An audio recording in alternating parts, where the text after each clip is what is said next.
Olá, meus irmãos e irmãs cursilistas, tudo bem? Louvado seja nosso Senhor Jesus Cristo, aqui é o Paulo Marcos Herê. Nós vamos dar início agora a um novo projeto do GED, que é uma formação básica sobre Bíblia, mas na verdade não é uma formação, como eu disse, básica, com base em um livro, esse livro aqui, ó. Tire suas dúvidas sobre a Bíblia, 159 respostas esclarecedoras. É o autor José Bortolini, é um sacerdote católico, muito bem graduado, muito bem referenciado, vários livros. Então, como que a gente vai fazer? A cada videozinho desse, que não vai ser todo dia, que vai ser eventual, nós vamos responder uma pergunta dessa. Na verdade, nós não vamos discutir a pergunta, vamos responder com base no que ele escreveu, beleza? Então, é um projeto novo que a gente vai tentar fazer para agregar os demais projetos, escola virtual, terço online, que o GED Leopoldina vem tentando fazer para não ficar longe de vocês. O vídeo vai ser curto, talvez hoje um pouquinho mais longo, porque eu estou fazendo essa explicação primeiro. Mas as perguntas e respostas serão rápidas, no máximo aí 3 minutos, e eu vou começar e depois nós vamos passando para outros irmãos, a gente vai combinando de outras pessoas também gravarem, ok?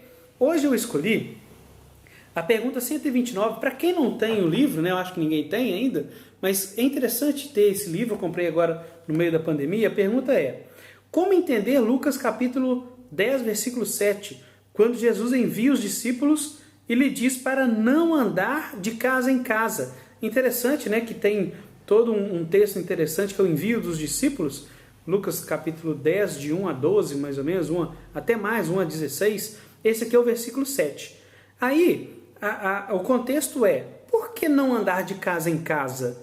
Né? Não seria interessante que quanto mais casas passar, o discípulo ir por abençoando, ou abençoando não, frutificando ali a sua missão? A resposta do autor, em resumo, que eu não vou lê-la, é o seguinte: primeiro, Jesus enviava, nessa parte do evangelho, não eram os 12, eram 72. Quer dizer que é um grupo maior, que não só os 12, dá a entender que todo mundo que é chamado de Jesus é um evangelizador. Então todo mundo é evangelizador, não só os 12 lá da época, né? Então Jesus envia os 2 de 2 em 2. Isso também dá a indicar para a gente que a missão de evangelizar é feita comunitariamente, não isoladamente. Olha que legal, né?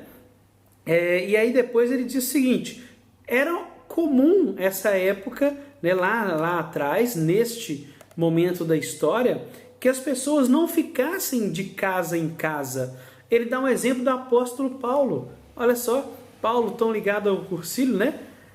O patrono do Cursilho, e ele, enfim, responde assim: era um velho costume dos primeiros cristãos em suas viagens a serviço da evangelização. Por exemplo, Paulo escolhia uma casa numa cidade e aí permaneciam nesta casa como hóspedes até o término da missão. Passar de casa em casa, mudando de casa em casa, de hospedagem por hospedagem continuamente, poderia pegar mal, ou seja, daria a impressão de que os evangelizadores estariam descontentes com a hospedagem recebida. Então, era o seguinte: chegava numa casa, ficava aquele tempo todo, fazia missão e partia para outra missão. Por quê? Para não ficar incomodando, não parecer que está descontente. Olha que interessante, foi a primeira pergunta desse novo projeto. Saudações decolores, um abraço, até mais. Fiquem com Deus, tchau. Somos juntos!